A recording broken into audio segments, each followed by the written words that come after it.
en Navidad, mientras trabajaba en un turno doble en la sala de emergencias, mi familia tomó a mi hija de 7 años, le presionó un rotulador negro en la frente, la tildó de mentirosa, le colgó un cartel de cartón al cuello que decía deshonra familiar y la dejó con hambre en un rincón durante horas. No lloré cuando la encontré temblando. No grité. Simplemente la abracé y algo dentro de mí se quebró. 2 días después, esas mismas personas estaban bombardeando mi teléfono. Histéricas, suplicando, acusando, exigiendo. Es curioso lo rápido que los abusadores se convierten en víctimas cuando las consecuencias finalmente llaman a su puerta. Mi nombre es Maston Vale, y esta es la parte de mi vida que nunca pensé que diría en voz alta. Pero antes de compartir mi historia con ustedes, quiero saber que están aquí conmigo. Simplemente digan escuchando en los comentarios o díganme dónde están. Me encanta ver hasta dónde llega mi historia. A veces, incluso la conexión más pequeña hace que una herida se sienta un poco más ligera. Y si mi historia los conmueve, suscríbanse. Ayuda más de lo que creen, especialmente para alguien que intenta reconstruirse de un tipo de traición que te sacude hasta la médula. Gracias. Y ahora, aquí está mi historia. Pasé la Nochebuena como siempre, bajo luces fluorescentes, curando a extraños mientras la música navideña resonaba por la sala de emergencias. Para las 5 de la tarde, había tratado un ataque al corazón provocado por una reunión familiar, a un chico borracho que se topó con una placa de hielo y a una niña pequeña quemada por una bengala. Cada familia a la que le devolvía un hijo me recordaba a Hazel en Fort Collins, llevando su vestido rojo sin que yo estuviera allí. Durante un breve descanso, la llamé. Apareció con esa diadema brillante. Le encantaba el salón decorado detrás de ella, que brillaba de una manera que mi infancia nunca lo hizo. Ojalá estuvieras aquí, susurró. La culpa me oprimió el pecho. Si puedo, pasaré más tarde. Si no, tendremos nuestra propia Navidad. Trato hecho, dijo, tratando de sonreír antes de que la voz de Linda le gritara desde fuera de cámara. Cuando terminó la llamada, llegaron los mensajes de siempre. Linda recordándome la receta de papá. Bell pidiéndome que cubriera el campamento de invierno de Hayes. Connor afirmando que la reparación de su camioneta necesitaba mi ayuda. Diferentes personas, el mismo patrón, yo como la billetera de la familia. Respondí vagamente y volví al trabajo, intentando no pensar en los años de ser el hijo del medio invisible que lo gestionaba todo para que los demás no tuvieran que hacerlo. Alrededor de las 9, después de estabilizar a otro paciente cardíaco, Sam se acercó y me dio un café. Vete a casa, dijo. Terminaré tu turno. Tú cubriste Acción de Gracias por mí. Tu hija merece una Navidad con su padre. Nadie nunca me daba tiempo. Me quedé en el vestuario, con el abrigo a medio cerrar, debatiendo si llamar a mi madre.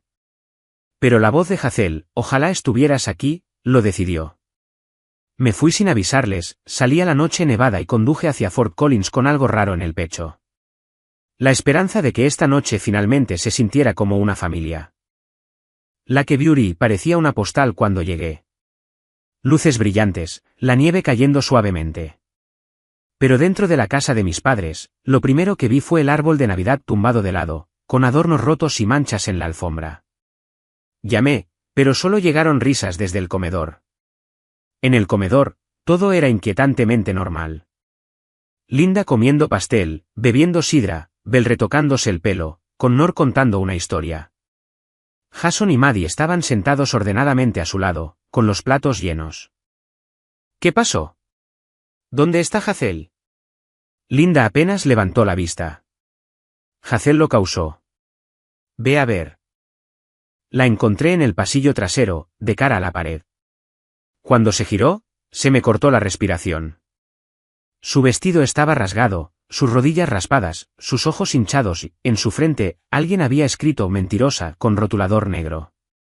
Alrededor de su cuello colgaba un cartel de cartón, deshonra familiar. Corrió hacia mí sollozando. La llevé de vuelta al comedor. Están todos comiendo mientras ella está así.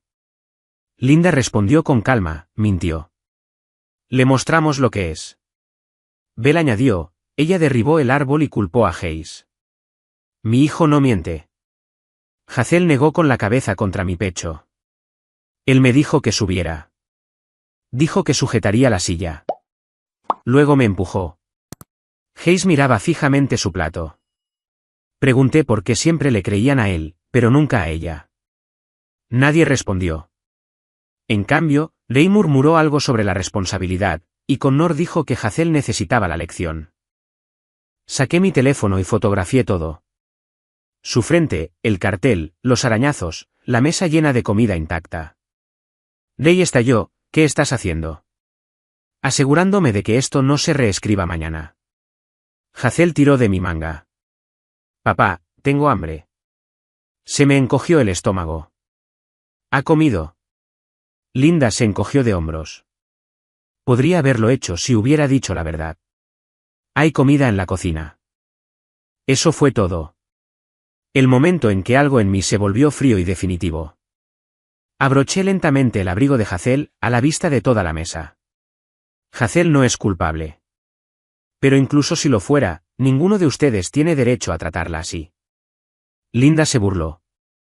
Eres demasiado blando. Ese es el problema. No, dije, el problema es esta familia. Llevé a Hazel a la puerta principal. Antes de salir, miré hacia atrás una vez. Recordarán esta noche, dije. Porque es la noche en que nos perdieron. Luego salí a la nieve, la puerta cerrándose detrás de nosotros con el sonido de sus risas. Hazel se durmió en el asiento trasero antes de que llegáramos a Denver. Cuando la subí por las escaleras, el apartamento se sentía casi demasiado silencioso después del caos de la casa de mis padres. La senté en una silla de la cocina, calenté las sobras y la dejé comer lentamente, mientras las lágrimas caían en su plato. Mantuve la voz suave, preguntándole sobre la nieve y la película que quería ver mañana. Cualquier cosa para recordarle que ahora estaba a salvo. En el baño, bajo la luz, el daño era más claro. La marca roja en su frente donde el rotulador había presionado demasiado, el moratón con forma de dedos en su brazo, los arañazos en sus piernas.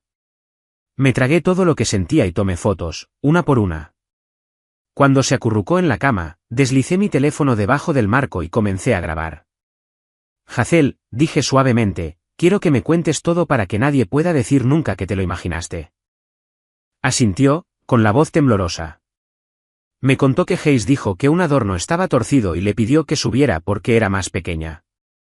Acercó una silla, prometió sujetarla y luego la empujó de lado. Ella cayó, el árbol cayó, los adornos se hicieron añicos. Cuando todos entraron corriendo, él la señaló y la culpó. Susurró como Belle la llamó una mentirosa asquerosa. Como Linda dijo que avergonzaba a la familia.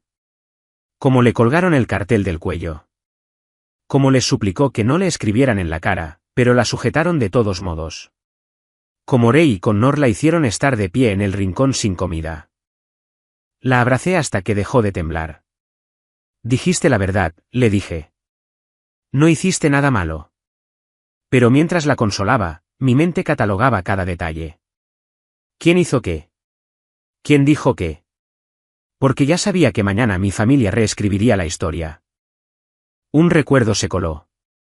Otra Navidad, otra acusación. Connor lanzando una pelota de béisbol dentro de casa. Un jarrón rompiéndose. Linda mirándome directamente. Aunque yo estaba en la cocina, todavía recordaba el suelo sobre el que me arrodillé, el postre que no me permitieron comer. Vergüenza, deshonra, palabras que me lanzaron durante años. Ahora se las habían grabado, literalmente, a mi hija. Cuando Hazel finalmente durmió, escuché la grabación en la mesa de la cocina, anotando todo como un informe, hora, personas involucradas, lesiones, declaraciones. La verdad me golpeó más fuerte que cualquier cosa que hubiera pasado esa noche. Esto no era un momento aislado. Era el mismo patrón que yo había sobrevivido, ahora repitiéndose a través de ella. Caminé hasta la puerta de Hazel. Bajo la luz de noche, la tenue sombra de la palabra mentirosa todavía era visible. Durante años, me dije a mí mismo que mi familia sería diferente con los nietos. Ahora sabía que nunca cambiaban. Solo yo podía hacerlo. De vuelta en la cocina, abrí mi portátil y escribí, denunciar abuso infantil Colorado. La página se cargó. Todo niño merece seguridad. Y por primera vez, Me di cuenta de que proteger a Hazel significaba enfrentarme a las mismas personas que me criaron. La mañana de Navidad, Hazel durmió hasta tarde. Finalmente descansada, hice tortitas, chocolate caliente, la dejé abrir el set de arte que había escondido. Por un rato, fue solo una niña, no una niña que había sido castigada y privada de comida la noche anterior. Luego la llevé al Hospital General de Denver. Un colega de pediatría la examinó. Se tomaron fotos de nuevo, frente, brazo, rodillas. Hazel respondió a las preguntas en voz baja pero con claridad. Cuando el médico imprimió el informe, dudó antes de entregármelo. Esto cumple los criterios de abuso emocional y puesta en peligro físico, dijo. Asentí, agarrando el papel con más fuerza de la que pretendía. De vuelta a casa, coloqué el informe sobre la mesa. Parecía más pesado de lo que era. Saqué 3 sobres de Navidad que nunca había entregado, 2 paquetes para Disneylandia para las familias de mis hermanos, un fin de semana de spa para mis padres. Cada uno era algo que había comprado trabajando horas extras. Me senté, rompí cada boleto en 1000 pedazos y los volví a meter en los sobres. Luego abrí mi aplicación bancaria y cancelé todo. El apoyo para la medicación de Linda, las reparaciones del techo de Ray, el pago del campamento de invierno de Hayes, las actividades de Maddie, la reparación de la camioneta de Connor, cada transferencia automática que había mantenido viva durante años. Entonces llegaron las llamadas. Bell gritó primero. ¿Qué es esto? Arruinaste nuestro viaje. Connor gritó sobre su camioneta. Linda me llamó desagradecido. Ray dijo que estaba traicionando a la familia. Esperé una pregunta, solo una, sobre Hazel. Nunca llegó. Cuando el apartamento finalmente se quedó en silencio, Hazel estaba sentada dibujando en la mesa de café. Sostuvo un dibujo de 2 figuras de palo bajo un árbol de Navidad derecho. ¿Somos nosotros?, pregunté. Ella asintió. Esta vez el árbol no se cae.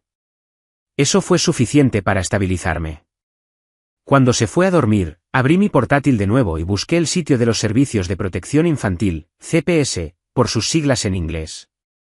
Rellené fechas, nombres, descripciones, adjunté fotos, documentos médicos y la declaración grabada. Enviar el informe se sintió extrañamente tranquilo, como soltar un peso que había llevado desde la infancia. Durante 30 años, había sido yo quien absorbía el daño. Esa noche, por primera vez, me interpuse entre mi familia y mi hija. Y pasara lo que pasara después, Hazel no lo enfrentaría sola. Conduje a la oficina de la CPS en Longmont la mañana después de presentar el informe en línea.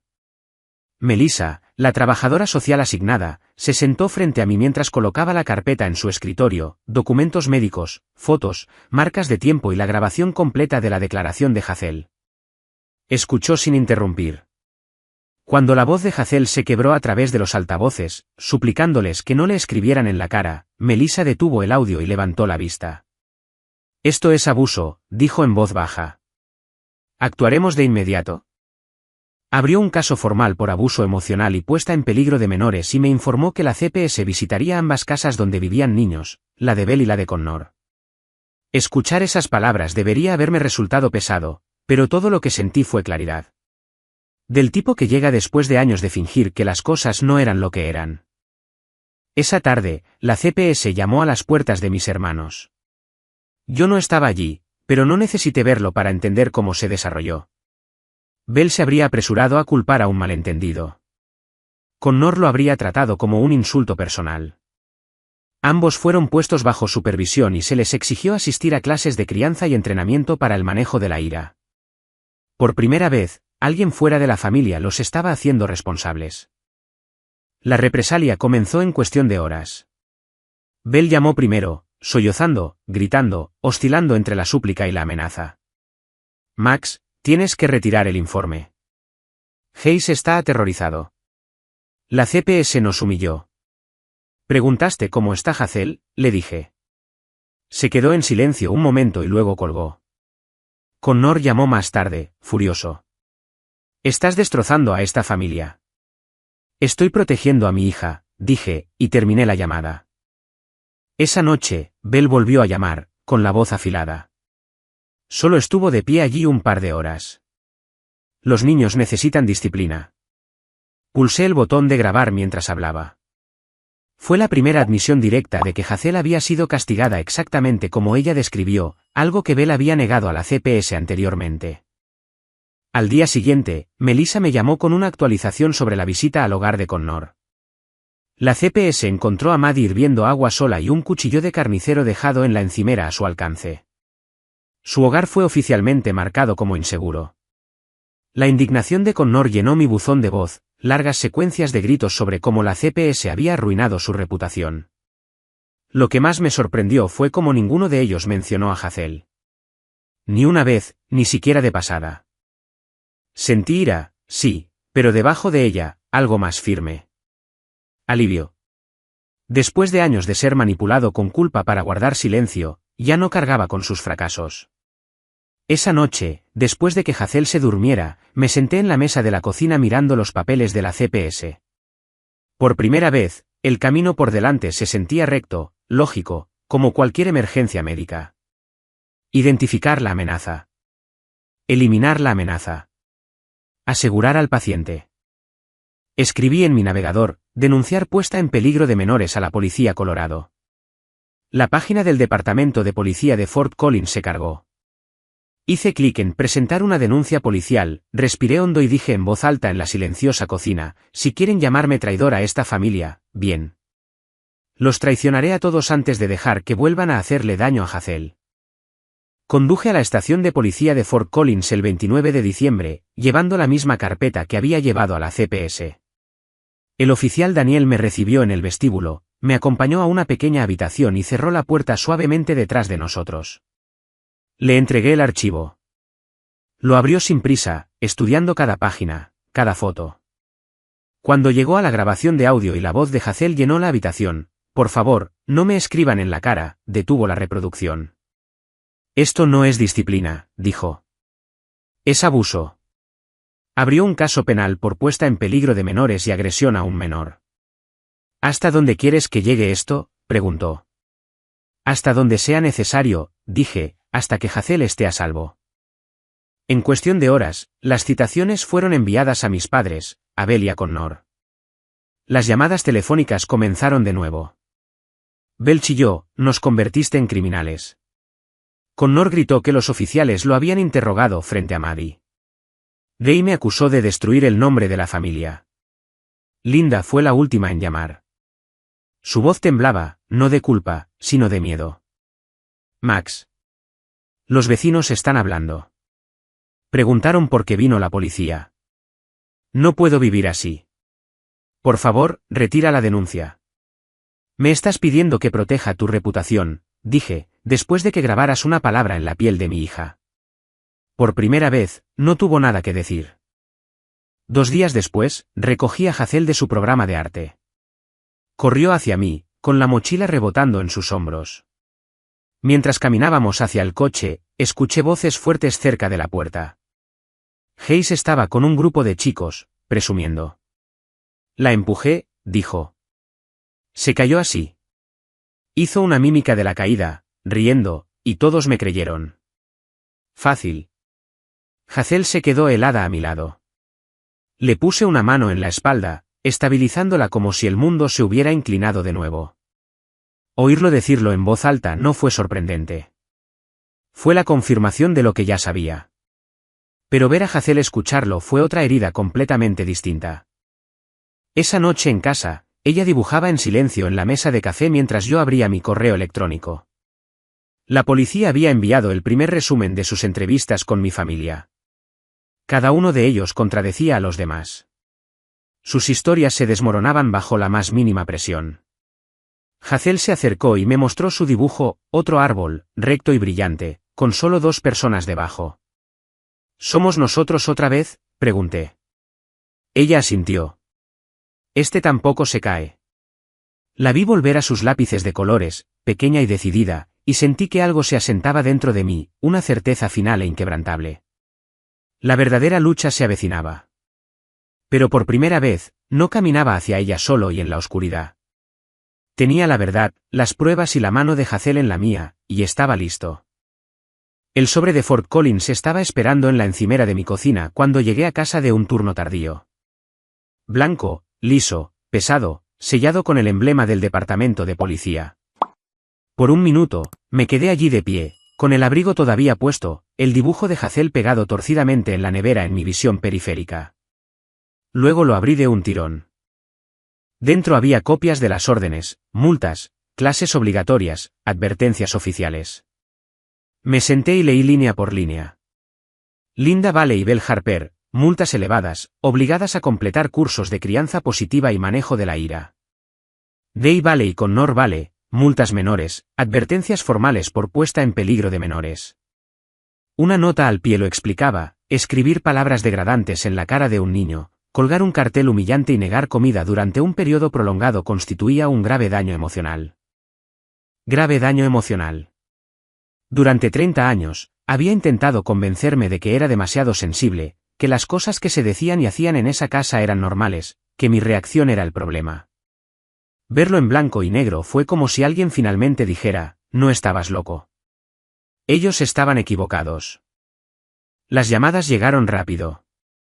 La voz de Linda era áspera.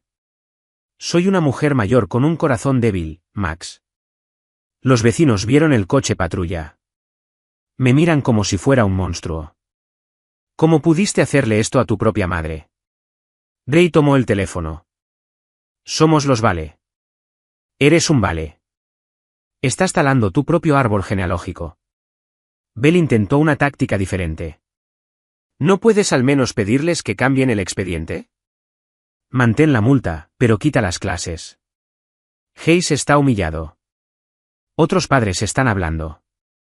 Luego, cuando no respondí lo suficientemente rápido, su voz se volvió áspera. Todo esto porque no puedes dejar pasar una mala noche. Connor simplemente gritó. Ahora tengo una advertencia permanente. Una queja más y la CPS volverá a mi puerta. ¿Estás contento? Arruinaste mi vida por una estúpida discusión de niños. Durante todo eso, ninguno de ellos dijo el nombre de Hazel. Unos días después, Linda volvió a llamar. Deberíamos hablar en persona, dijo, como una familia. Cada parte de mí quería decir que no. Pero otra parte, la parte de la sala de emergencias a la que le gustan los finales limpios, quería mirarlos una última vez y establecer los términos yo mismo. Nos reunimos en una pequeña cafetería cerca del hospital. El invierno presionaba contra las ventanas, empañando el cristal. Ya estaban allí cuando entré. Linda, más pequeña de lo que recordaba, Ray, Bell sin maquillaje. Connor tamborileaba con los dedos sobre la mesa. Nadie intentó dar un abrazo. Comenzaron con las frases de siempre. Hicimos lo mejor que pudimos. Los tiempos eran diferentes cuando te criamos. El estrés hace que la gente haga cosas de las que se arrepiente. Nosotros somos las verdaderas víctimas aquí, de este sistema, de tus reacciones exageradas. Dejé que hablaran hasta que Linda dijo, solo castigamos a Hazel para que recordara. No fue para tanto. Entonces puse mi teléfono sobre la mesa y le di al play. La voz de Hazel llenó el espacio entre nosotros. Abuela, por favor, no me escribas en la cara. Seré buena. Por favor. Duele. Sus sollozos crepitaban a través del pequeño altavoz. Sin música de fondo, sin tintineo de platos, solo una niña suplicando a las personas en las que confiaba que pararan. Nadie habló. La mano de Linda voló a su boca. Bell miró hacia otro lado. La mandíbula de Ray se apretó. Connor miró la mesa como si pudiera perforarla con la mirada. Esto, dije en voz baja, es lo que llaman, no fue para tanto. Cada vez que empiezo a sentir lástima por ustedes, escucho esto y recuerdo exactamente lo que hicieron. Ray se aclaró la garganta. ¿Y ahora qué? Simplemente nos vas a cortar el contacto, a fingir que estamos muertos. No estoy fingiendo nada, dije. Esto es lo que es real. No hay más dinero, ni transferencias, ni cuotas de campamento, ni reparaciones. Eso terminó la noche que le escribieron en la cara a mi hija. No más Hazel en su casa, ni visitas, ni vacaciones. Si aparecen en su escuela o intentan presionarla, volveré a la CPS y al tribunal para solicitar una orden de protección. Max, sé razonable, susurró Linda. Somos tus padres. Tuvieron 30 años para actuar como tales, dije. Fallaron conmigo. No tendrán una segunda oportunidad con ella. Me levanté, me puse el abrigo. Lo único que nos conecta ahora es un apellido en un certificado de nacimiento. Eso es todo. Nadie me siguió al salir. Por primera vez en mi vida, no me di la vuelta para ver si estaban mirando. Cuando llegué a casa, Hazel estaba en la mesa dibujando otro árbol de Navidad. Este tenía una estrella que parecía que podría flotar fuera de la página. Mira, papá, dijo. El año que viene, este tampoco se caerá. Sí, dije, atrayéndola en un abrazo. El año que viene, no lo hará. Un año después, nuestro árbol de Navidad era más pequeño, más barato y significaba más para mí que cualquiera que hubiera visto. Hazel y yo lo habíamos anclado a la pared con hilo de pescar, por si acaso, y ella declaró que eso lo hacía a prueba de terremotos. Se subió a un taburete, colgando con cuidado un adorno de corazón rojo que habíamos elegido juntos. Este somos nosotros, dijo. Así, si los otros se rompen, nosotros seguimos aquí. El apartamento no había cambiado mucho.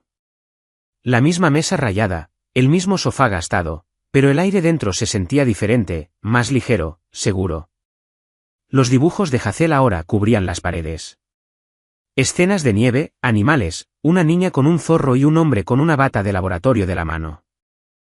Las noticias sobre mi familia llegaban de forma indirecta, a través de antiguos vecinos o de la rara conversación con alguien de Fort Collins. Linda y Ray terminaron sus clases y se quejaron a cualquiera que quisiera escuchar que los padres ya no pueden disciplinar a los niños. Belle publicaba menos sobre su familia perfecta. Otros padres mantuvieron la distancia después de la visita de la CPS y las multas. Connor aprendió lo que realmente costaban las cosas cuando tuvo que pagar por su propia camioneta y sus facturas. Enviaron algunos correos electrónicos cortos durante el año, saludos festivos genéricos, versículos bíblicos pasivo-agresivos sobre el perdón. No respondí. El silencio entre nosotros se convirtió en algo sólido y necesario.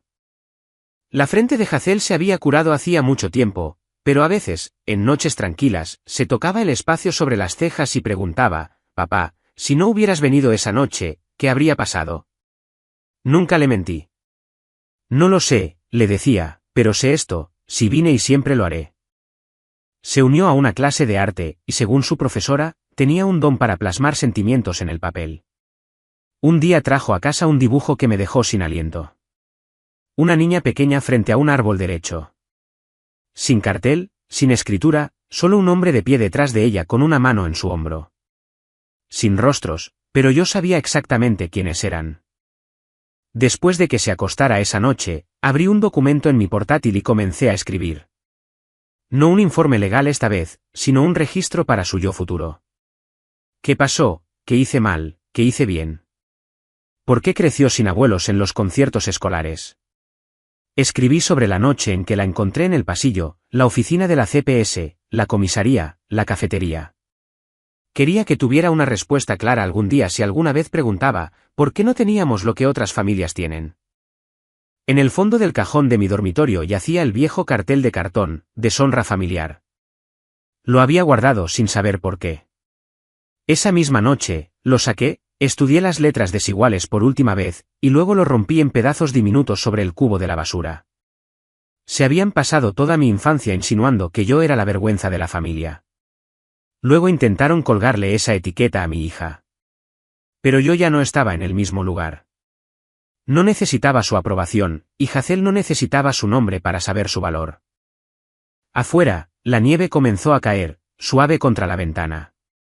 Hazel salió de su habitación con calcetines de felpa, el pelo despeinado y los ojos brillantes. ¿Podemos dormir en el sofá esta noche?, preguntó. Para vigilar el árbol, por si acaso. Cogí una manta y me tumbé con ella en el sofá. Miramos hacia el techo, donde las luces de colores creaban patrones temblorosos. La respiración de Hazel se uniformó, cálida contra mi hombro. Pensé en el niño que había sido en esa vieja casa, siempre tratando de ser lo suficientemente pequeño para no romper nada, lo suficientemente bueno para que no me llamaran un problema. Pensé en el hombre que era ahora, tumbado bajo una estrella torcida con una hija que sabía, sin lugar a dudas, que si alguien intentaba hacerle daño, su padre la recogería y la sacaría por la puerta. Ya no esperaba una disculpa. No esperaba que cambiaran. Ahora tenía mi propia familia. Solo 2 personas y un árbol obstinado que se negaba a caer. Y para nosotros, eso era suficiente. Cuando todo finalmente se calmó después de las denuncias policiales, las evaluaciones de la CPS, las clases ordenadas por el tribunal, las multas, las interminables llamadas telefónicas que finalmente dejaron de llegar, me encontré sentado solo en la quietud de mi apartamento una noche, mucho después de que Hazel se hubiera quedado dormida. Las luces de Navidad de nuestro pequeño árbol parpadeaban lentamente, proyectando suaves reflejos por el salón. No era un lugar grande. No era perfecto. No era el tipo de hogar que gana la admiración desde fuera. Pero por primera vez en mi vida, se sentía como seguridad. Se sentía como algo que había pasado 3 décadas buscando, un lugar donde nadie tenía que ganarse su valía, demostrar su inocencia o luchar por el permiso para simplemente existir sin ser avergonzado. Y quizás ese sea el verdadero final. No los documentos legales, ni la confrontación, ni los castigos impuestos a las personas que hirieron a mi hija. Sino esto, el momento en que finalmente entendí lo que realmente significa la familia. Uno pensaría que sería obvio, ¿verdad? Uno pensaría que la propia palabra explicaría su propósito.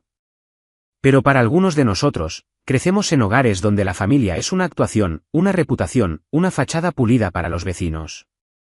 Algunos de nosotros crecemos aprendiendo que el amor es condicional, que el afecto se gana siendo útil, que la lealtad se mide por cuán silenciosamente soportas el maltrato. Algunos de nosotros somos elogiados solo cuando permanecemos pequeños, obedientes, invisibles, y luego nos convertimos en adultos, heridas andantes con forma de personas, todavía aferrados a la esperanza de que tal vez, si nos esforzamos más, finalmente nos verán, finalmente nos escucharán, finalmente nos amarán de la manera que insisten que siempre lo han hecho. Yo solía creer eso. Solía aferrarme a ello como una promesa. Pero esa noche, cuando entré en casa de mis padres y vi a mi hija de pie, sola, en un pasillo oscuro con un cartel alrededor de su cuello, sentí que algo dentro de mí se partía limpiamente por la mitad. No de una manera dolorosa, no de la manera en que las heridas se abren, sino de la manera en que una cadena se rompe después de décadas de tensión. Una ruptura limpia, una ruptura necesaria. La gente suele decir que ser padre te enseña sobre el amor. Pero a veces te enseña sobre la verdad. Te enseña lo que tolerarás y lo que no. Te obliga a decidir a quién debes proteger y de quién debes alejarte. Proteger a Hazel tomó la decisión por mí. He revivido esa noche 1000 veces. El aire frío de fuera, la cálida crueldad de dentro. La voz temblorosa de Hazel. La forma en que sus pequeños dedos se aferraban a mi manga como si no estuviera segura de que yo fuera real. Y cada vez que la revivo, llego a la misma conclusión. Nada de esto debería haber sucedido. Ni a mí de niño. Ni a ella de niña. No en un mundo donde los adultos recuerdan lo que significa cuidar, ablandarse, guiar. Durante meses después del incidente, luché con la culpa. Culpa por llevar a Hazel allí. Culpa por ignorar las señales de alerta que me habían estado advirtiendo desde la infancia. Culpa por esperar tanto tiempo para defenderme. Culpa por dejar que se acercaran tanto a ella que mancharon sus recuerdos de Navidad con miedo en lugar de calidez. Pero la curación no comienza culpándote a ti mismo. Comienza reconociendo la verdad. No merecías el dolor que te formó. Y tu hija, ciertamente, no merecía heredarlo. Hazel se curó más rápido que yo. Los niños hacen eso.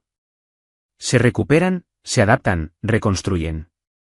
Volvió a dibujar, a reír, a soñar, como si su espíritu entendiera algo mucho antes que yo, que nuestro hogar, por pequeño que fuera, era suficiente.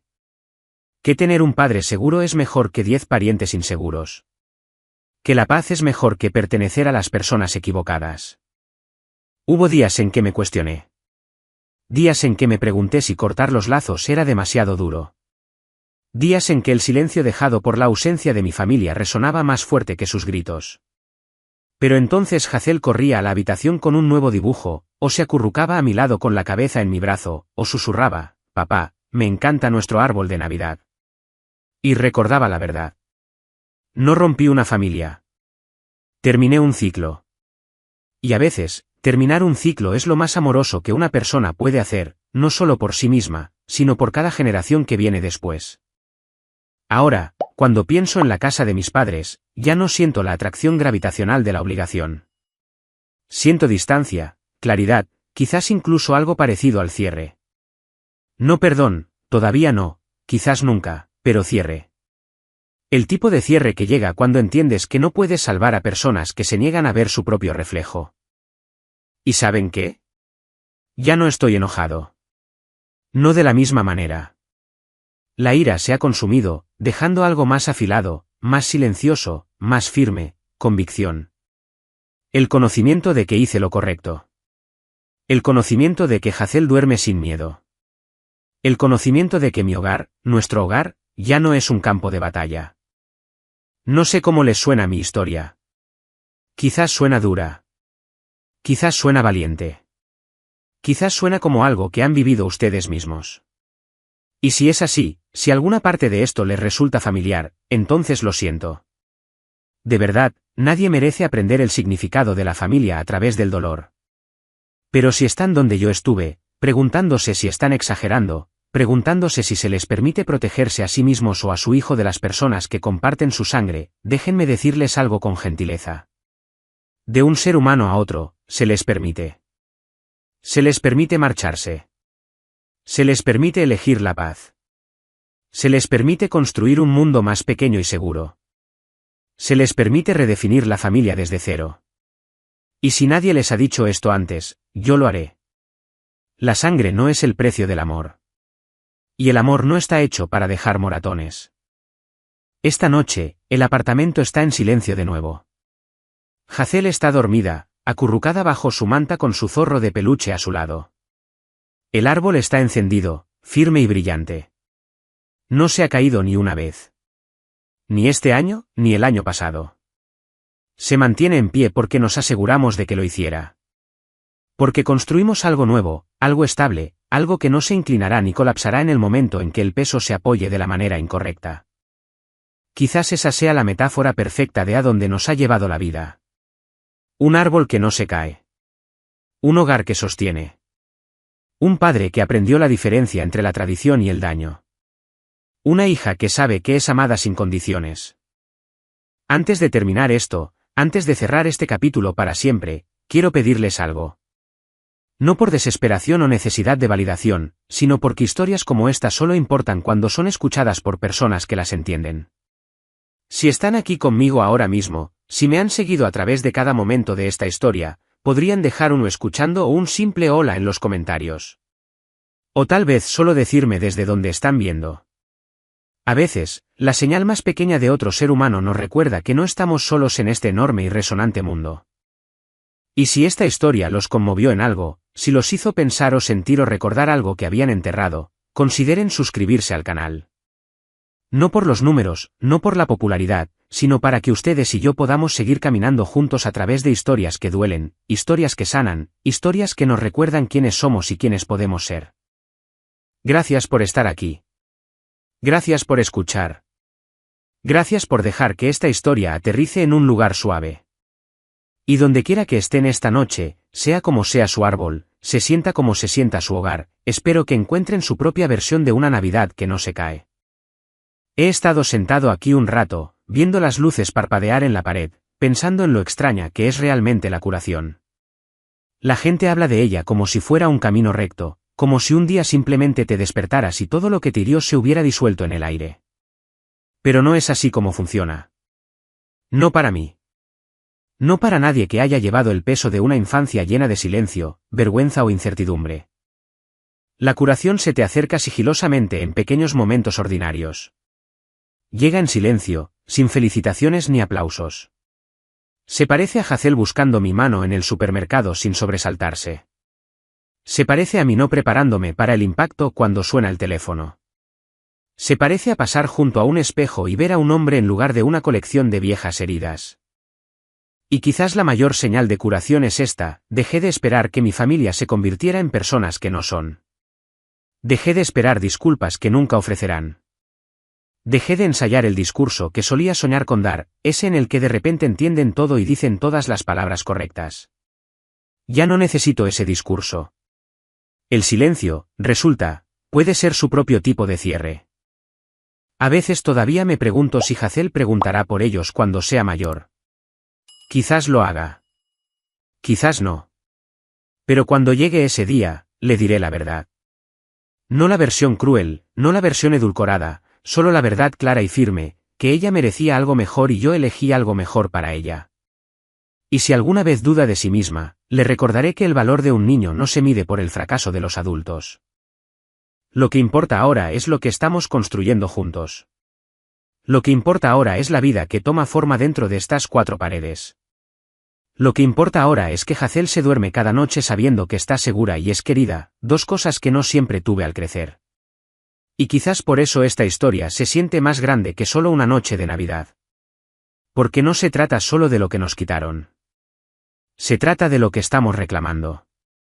Nuestro futuro, nuestra paz, nuestro derecho a vivir con gentileza en un mundo que no siempre ha sido gentil con nosotros. Así que, si todavía están aquí, sentados en algún lugar con su teléfono o su portátil, tal vez tarde en la noche como yo, tal vez con una luz suave encendida en un rincón, quiero que sepan algo. Su historia también importa. Lo que sea que hayan cargado, lo que sea que hayan sobrevivido, cualquier parte de ustedes que todavía se esté recomponiendo. Merecen suavidad. Merecen seguridad. Merecen personas que no les hagan ganarse el amor como si fuera un premio. Y si les gustaría quedarse para más historias, historias que profundizan en los lugares difíciles pero que vuelven a salir hacia la luz, siéntanse libres de suscribirse. Estaría agradecido de tenerlos aquí. Y si se sienten cómodos, dejen un comentario. Díganme desde dónde están escuchando. Leo cada mensaje. De verdad lo hago. Gracias por compartir este espacio conmigo esta noche. Gracias por dejarme terminar esta historia en su presencia. Y donde quiera que estén, sea lo que sea que estén enfrentando, espero que el año que viene les traiga un tipo de paz que perdure.